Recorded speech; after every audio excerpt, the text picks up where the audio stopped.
Assalamualaikum warahmatullahi wabarakatuh. Saya Angga Presti Ramdhani dari kelas IOSPB sore ingin menyampaikan jawaban dari soal paket C, yaitu tentang sistem sosialis. Soal yang pertama, apa arti sosialisme?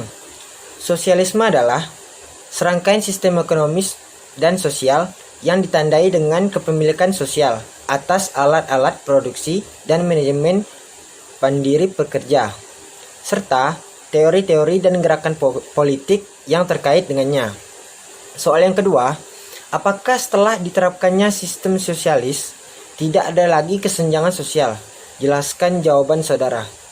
Jawabannya adalah kesenjangan sosial tetap ada di negara sosialisme sekalipun, khususnya antara penguasa dan dengan rakyat jelata. Di negara yang menganut sistem ekonomi pasar dan memberikan kesempatan bagi tumbuhnya kapitalisme seperti di Indonesia, kesenjangan sosial tidak bisa dielakkan.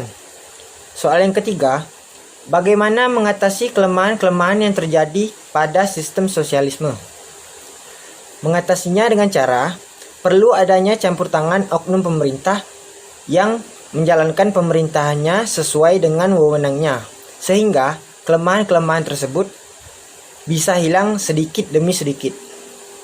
Soal yang keempat, jelaskan kritik yang diberikan Friedrich List terhadap sistem ekonomi laissez-faire yang berhubungan dengan peranan negara. Jawabannya adalah, menurut List, sistem liberalisme yang laissez-faire dapat menjamin alokasi sumber daya secara optimal. Perkembangan ekonomi yang sebenarnya tergantung pada peranan pemerintah, organisasi swasta, dan lingkungan kebudayaan.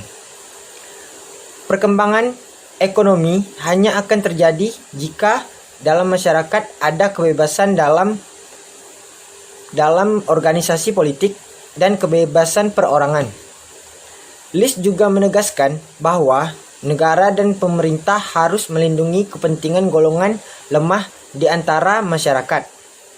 Perkembangan ekonomi menurut List melalui 5 tahap, yaitu tahap yang pertama, tahap primitif, yang kedua, tahap peternakan, yang ketiga, tahap pertanian, yang keempat, tahap pertanian dan industri pengolahan, yang kelima, tahap pertanian, industri pengolahan, dan perdagangan. Sekian dari jawaban saya. Bila ada salah-salah kata, mohon dimaafkan. Jangan lupa jaga kesehatan dan ikuti protokol kesehatan yang pemerintah berikan. Sekian, terima kasih.